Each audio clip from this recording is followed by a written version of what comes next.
আজ শেয়ার করব সম্পূর্ণ তেল ছাড়া তালের মালপোয়ার রেসিপি। এতটাই খেতে টেস্টি হয় যেটা নাকি একদিন খেলে তাল দেখলেই এই রেসিপিটাই তৈরি করবেন। বাচ্চা থেকে বড় সকলেই আনন্দ সহকারে খেয়ে নেবে, আবারও খাওয়ার বায়না করবে। নমস্কার বন্ধুরা, শ্বশুর বৌমা রান্নাঘর অ্যান্ড ব্লগ চ্যানেলে সকলকে স্বাগত।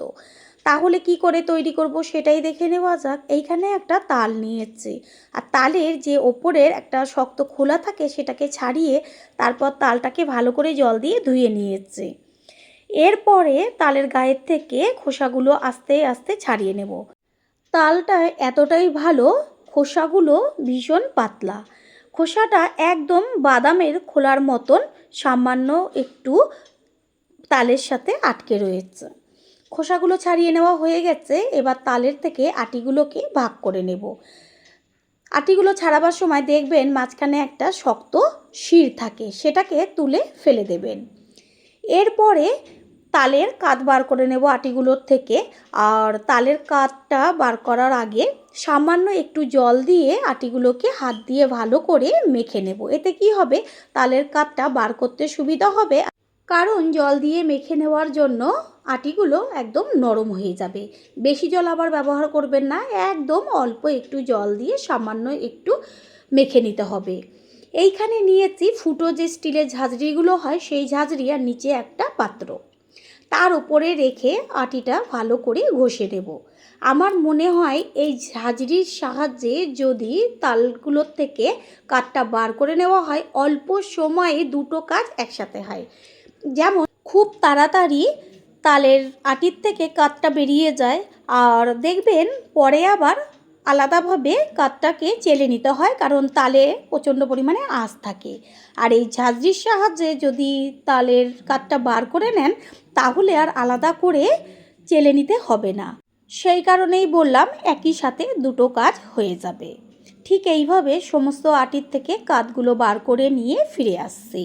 তালের থেকে সমস্ত কাঠগুলো বার করা হয়ে গেছে, আর কতখানি ঘন হয়েছে কাঠগুলো। এবার এটা সাইডে থাক, অন্যদিকে একটা বড় বোল নিয়েছি, আর এইখানে নিয়েছি একটা মাঝারি সাইজের বাটির 1 বাটি পরিমাণ ময়দা। যেই পাত্রটা ব্যবহার করবেন সেই পাত্রের সমস্ত উপকরণগুলো সম পরিমাণ দেবেন, তাহলে দেখবেন পারফেক্টভাবে মালপোয়াটা তৈরি হবে। সেটা আপনারা তেল ছাড়াও করেন বা তেল দিয়েও করেন, পরিমাপ একই রাখবেন। এই যে 1 বাটি পরিমাপ আমি ময়দা দিলাম, এই বাটিরই সেম পরিমাণ দিয়ে দিচ্ছি সুজি। এই যে সুজিটা এবার ঢেলে নেব। দেব সম পরিমাণ চালের গুঁড়ো। অবশ্যই যে কটা উপকরণ আমি ব্যবহার করব, যেমন সুজি, ময়দা, চালের গুঁড়ো, সুজি ও চালের গুঁড়ো দুটোই ব্যবহার করেছি। ওই বাটিরই 1 বাটি পরিমাণ নারকেল কোড়া। দেব চিনি। মিষ্টিটা যে যেমন খাবেন সেই অনুযায়ী ব্যবহার করবেন। আমি তো সম পরিমাণ চিনি দিলাম। আপনারা যদি একটু বেশি মিষ্টি পছন্দ করেন তাহলে মিষ্টির পরিমাণটা একটু বেশি দেবেন, কম করলে একটু কম দেবেন। তারপর একটা হ্যান্ড উইন্সের সাহায্যে সমস্ত উপকরণগুলো ভালো করে মিশিয়ে নেব। এইভাবে যদি পারফেক্ট পরিমাপ করে রেসিপিটা তৈরি করা হয়, একবার খেয়ে দেখবেন। দিয়ে দিলাম পাঞ্চে ভাবটা কাটার জন্য 1 চিমটে পরিমাণ লবণ। লবণটাকেও মিশিয়ে নিয়েছি। তারপর দিয়ে দেব সম পরিমাণ তাল, আর তালের পরিমাণটা আমি একটু বেশি ব্যবহার করব। আগে আমি 1 বাটি পরিমাণ তাল দিলাম, পরে যদি লাগে তাহলে আরেকটু তাল ব্যবহার করব। ওই বাটির মধ্যেই সম পরিমাণ দিয়ে দিলাম দুধ। দুধটাও যদি পরে একটু প্রয়োজন হয় তাহলে ব্যবহার করব। আগে ভালো করে হাত দিয়ে সমস্ত উপকরণগুলো মেখে নিন। হাত দিয়ে মাখলে পরে কি হবে, ভীষণ ভালো তৈরি হবে ব্যাটারটা। খেয়াল রাখবেন ব্যাটারটা একদম যেন পাতলা না হয়ে যায়। এই যে পরিমাপগুলো যদি ঠিকঠাক থাকে তাহলে দেখবেন সুন্দরভাবে মালপোয়া তৈরি হয়ে যাবে। আরও দুধের প্রয়োজন, সেই কারণে যেই পাত্র করে সমস্ত উপকরণগুলো দেবেন সেই পাত্রেরই দ্বিগুণ 1 বাটি করে দিয়েছেন অন্য উপকরণগুলো, আর দুধটা 2 বাটি লাগবে, তাহলেই পারফেক্ট মাপ হবে। পুরনো বন্ধুদের সবসময় আমাদের পাশে এইভাবে ভালোবেসে থেকে এগিয়ে নিয়ে যাবার জন্য অনেক অনেক ভালোবাসা। ব্যাটারটা তৈরি হয়ে গেছে, একটা ঢাকনা চাপা দিয়ে 30 মিনিট আমি রেস্টে রেখে দেবো। এতে কি হবে, চিনিটাও গলে যাবে আর সুজিটাও নরম হবে। এটা রেস্টে থাক। অন্যদিকে আমি এইখানে ছোট ছোট 4টে বাটি নিয়েছি, 3টে এক সাইজ আর একটা অন্য সাইজের। এবার বাটির মধ্যে আমি সাদা তেল একটু ব্রাশ করে নেব।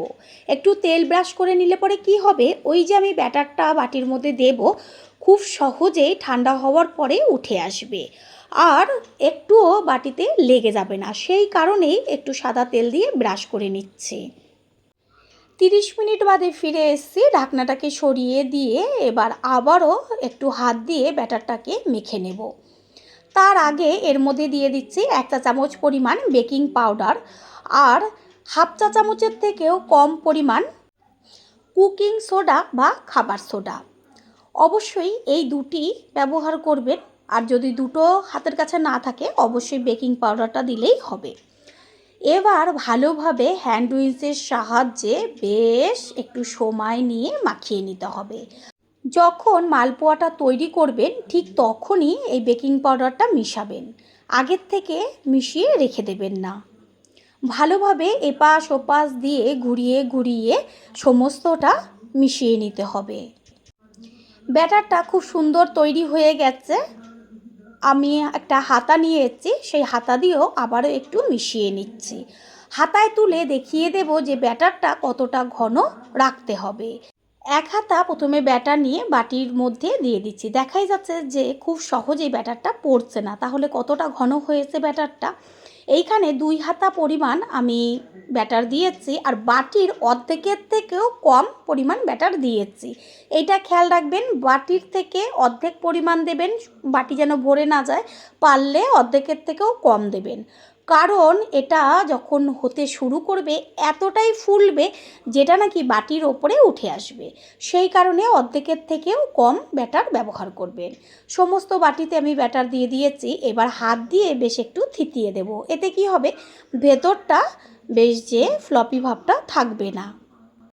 গ্যাসের ওভেনে আমি কড়াইয়ের মধ্যে দিয়েছি জল, জলটা গরম হচ্ছে, তার উপরে বসিয়ে দিয়েছি একটা ফুটো ঝাঁঝরি। এবার একটা একটা বাটি নিয়ে আমি ওই ঝাঁঝরির ওপরে সাজিয়ে দেব। প্রথমে গ্যাসের ফ্লেম হাইতে রাখবো।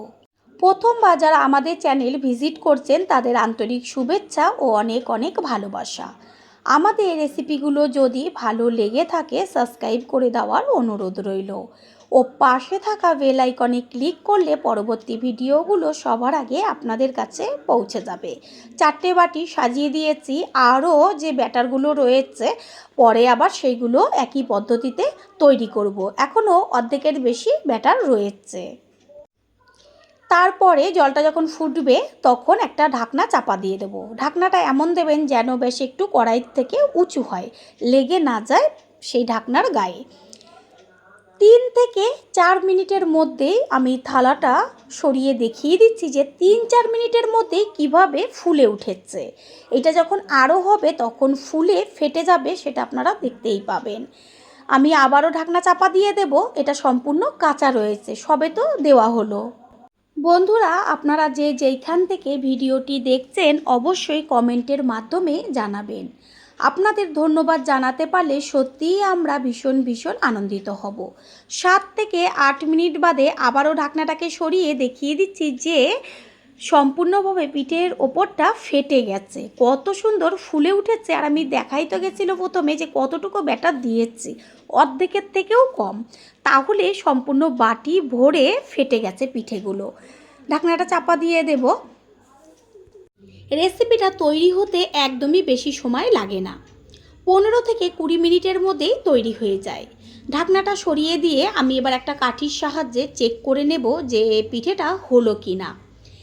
এতই টেস্টি হয় পিঠেটা, একবার খাবার পরে প্রতিদিনই খেতে মন চাইবে, এটা আমি গ্যারান্টি দিয়ে বলতে পারি। প্রত্যেকটা পিঠেই সুন্দরভাবে হয়ে গেছে। কাঠি দিয়ে আমি একটুখানি খুঁচিয়ে দেখিয়ে দিচ্ছি, একটুও কিন্তু কাঠির গায়ে লাগানো নেই। পিঠে একদম তৈরি হয়ে গেছে। গ্যাস অফ করে দিয়ে বাটিগুলোকে ঝাঁঝরির ওপর থেকে নিচে নামিয়ে ঠান্ডা করে নেব। সম্পূর্ণ তেল ছাড়া এত সুন্দর মালপোয়া যেটা নাকি খাওয়ার পরেই বুঝতে পারবেন। এই যে ব্যাটারটা রয়েছে আমি একইভাবে তৈরি করে নিয়ে ফিরে আসছি। আর এই বাটির যে পিঠেগুলো তৈরি হয়েছে সেটা ঠান্ডা হয়ে গেছে। এবার এগুলো দেখবেন হাত দিয়ে একটু ছাড়িয়ে দিলেই খুব সুন্দরভাবে বাটির থেকে উঠে চলে আসবে। এই যে দেখাই যাচ্ছে যে কত সুন্দর আমি ছাড়িয়ে নিচ্ছি। এবার আস্তে করে বাটিটা উল্টে দিলেই সুন্দরভাবে প্রত্যেকটা পিঠেই উঠে চলে আসবে। হাত দিয়ে ভেঙে আমি একটা দেখিয়ে দিচ্ছি যে ওপরটা কত নরম আর ভেতরটা কত স্পঞ্জি হয়েছে। তৈরি হয়ে গেল আজকে সম্পূর্ণ তেল ছাড়া মালপোয়ার রেসিপি। আশা করি রেসিপিটি ভালো লাগলো। আর যদি ভালো লেগে থাকে একটা লাইক, কমেন্টস, পারলে একটা শেয়ার করে অবশ্যই জানাবেন। আপনাদের করা একটা লাইক ও লাইকের পাশে থাকা হাইপ আর একটা শেয়ার আমাদের কাছে অনেক অনেক গুরুত্বপূর্ণ। All friend, thanks for watching my video. আপনারা সকলে ভালো থাকবেন, সুস্থ থাকবেন। আবারও দেখা হবে অন্য কোনো রেসিপির এপিসোডে।